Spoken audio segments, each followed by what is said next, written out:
कुछ दिन पहले एक गेम का ट्रेलर आया था जहां पर voice over Amitabh Bachchan sir का था and this is what amazed me the most. इस गेम का नाम है एज ऑफ भारत। ये एक एक्शन आरपीजी गेम होने जा रहा है और इसका स्टीम पेज आप देख सकते हैं। इसकी स्टोरी अमीश त्रिपाठी जी सर ने लिखी है। So here are some glimpses. हम देखते हैं कि गेम में क्या क्या है। यहाँ पर हम एक कैरेक्टर देख सकते हैं जिसके स्टमक पर या बेली पर एक जबड़ा है और ये थोड़ा सा रावण को सिंबलाइज कर रहा है क्योंकि ये थ्रोन के पीछे आप स्कल्स देख सकते हैं। ये लेडी जो है ये शूर्पणखा से इंस्पायर्ड लग रही है, सो इसलिए काफी सारे रामायण के रेफरेंसेस है। यहाँ पर आप देख सकते हैं कि एक बो एंड एरो है जो धनुष्य बाण की तरह दिख रहा है।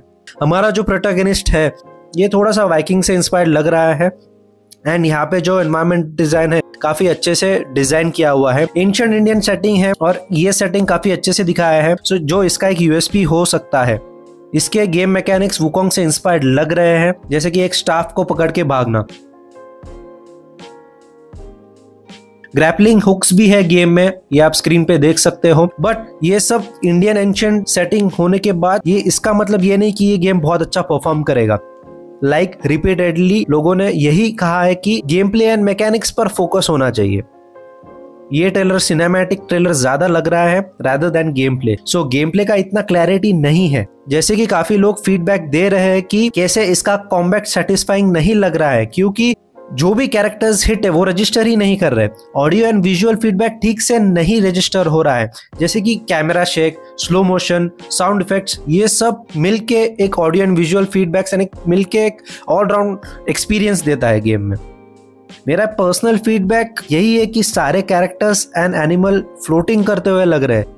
आप देख सकते हैं स्क्रीन पे ये जो कैरेक्टर भाग रहा है ऐसा लग रहा है कि वो फ्लोट कर रहा है और फ्रिक्शन ही समझ में नहीं आ रहा है कि फ्रिक्शन हो रहा है कि नहीं। So game objects to land friction ठीक से एफिशिएंटली इंप्लीमेंट नहीं किया है। सैंड पार्टिकल्स, डस्ट, शैडोज, ये सब अगर इंप्लीमेंट करेंगे तो वो बेटर और काफी एफिशिएंटली विजुअलाइज होगा इस गेम में।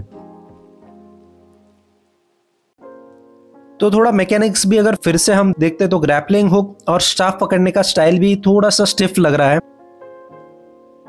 सो इस गेम में उन्होंने टीज किया है कि इस गेम में कोऑप मोड भी होगा, तो सही रहेगा कि अगर फ्रेंड्स के साथ तुम साथ में खेलो तो मजा आएगा भाई। And obviously as I said इनके राइटर अमीश त्रिपाठी जी सर है, तो इनको एक लेजेंड माना जाता है क्योंकि उन्होंने बहुत सारे बुक्स लिखी है inspired by ancient Indian history.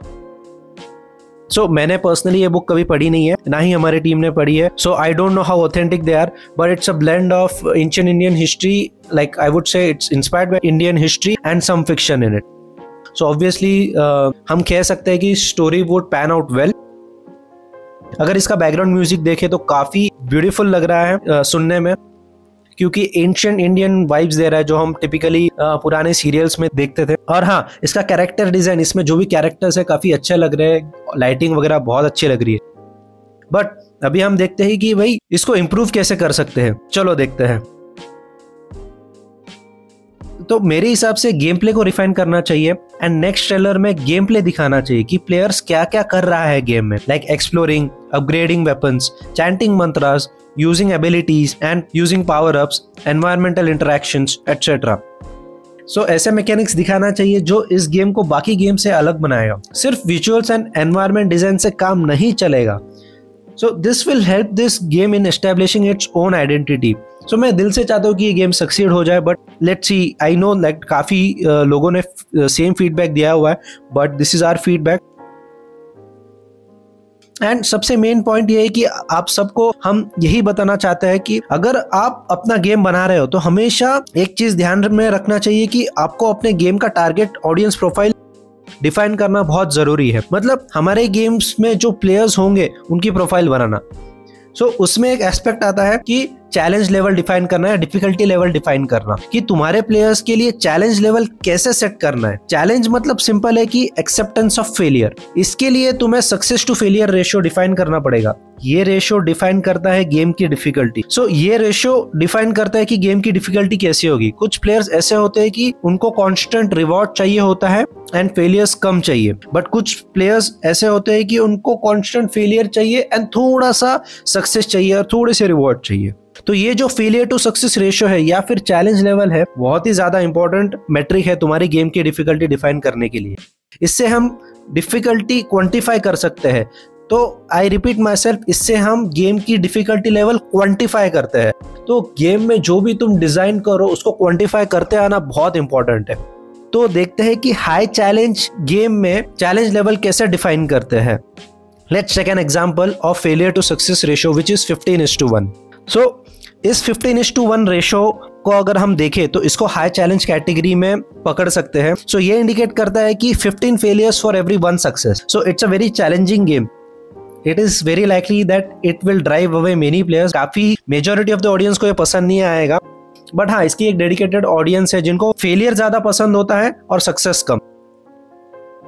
इसका एक टिपिकल एग्जांपल है कि कुछ सोल्स लाइक गेम्स जो होते हैं ये इस कैटेगरी में आते हैं, जहां पर डिफिकल्टी बहुत ज्यादा होती है, फेलियर बहुत ज्यादा होता है और सक्सेस बहुत कम होती है। So by 15:1 success to failure ratio हम समझ सकते हैं कि ये जो गेम होगी ये काफी हाई चैलेंजिंग गेम होगी। लो चैलेंजिंग गेम का एग्जांपल लेते हैं। So let's say 1:100 failure to success ratio. तो this indicates 1 failure for every 100 success. मतलब this game is designed to minimise frustration and minimise failure. So this is very common in story driven RPGs and simple puzzle games like Abzu, Journey, Gris etcetera. So इस game में क्या होता है कि challenge is not the primary focus. इसमें कि एखादा कभी तो प्लेयर फेल होता है, लेकिन majority of the time the player keeps on progressing in the game. This game is primarily focused on providing a very good experience to the player. So 1:100 failure to success ratio comes in a very low challenge type of game. तो इसको बोलते हैं proper game mechanics अच्छे से design करना, game की difficulty define करना। तो अगर आपको भी अगर ऐसे ही गेम्स के बारे में जानना है तो like, subscribe and share. And रही बात एज ऑफ भारत गेम की, तो ये गेम अभी तक प्री अल्फा स्टेज में है and this game has done far decent job as compared to Varun Maya's game. So generally they should take at least 1.5 years to 2 years मेरे हिसाब से, कि ताकि वो अपने गेम्स को पॉलिश कर पाए एंड उनके गेम सिस्टम्स काफी अच्छे से डिजाइन कर पाए। And they should not hastily release the game on the name of ancient Indian theme, क्योंकि इससे कुछ हासिल नहीं होगा। अगर तुम्हारे गेम मैकेनिक्स, गेम डिजाइन अगर तुम ठीक से नहीं कर रहे हो तो कितना भी अच्छे से एनवायरनमेंट डिजाइन कर लो, गेम ऑब्जेक्ट्स अच्छे से कर लो, गेम आर्ट कितना भी अच्छे से डिजाइन कर लो, it will not perform well. And this should not be done just to please investors, but I really hope that they will listen to the Indian gaming community, what feedback we are providing, and they will implement and polish their system. And I would urge them not to release game in a hurry at all, because this game truly shows a promising potential. हम मिलते हैं next video में, तब तक के लिए हमारे साथ बने रहिए, जुड़े रहिए, stay connected. And this is our first video and we are trying to bring some more innovative ideas to teach you and to give you information about games and different aspects of game design, game development, etc. Thank you.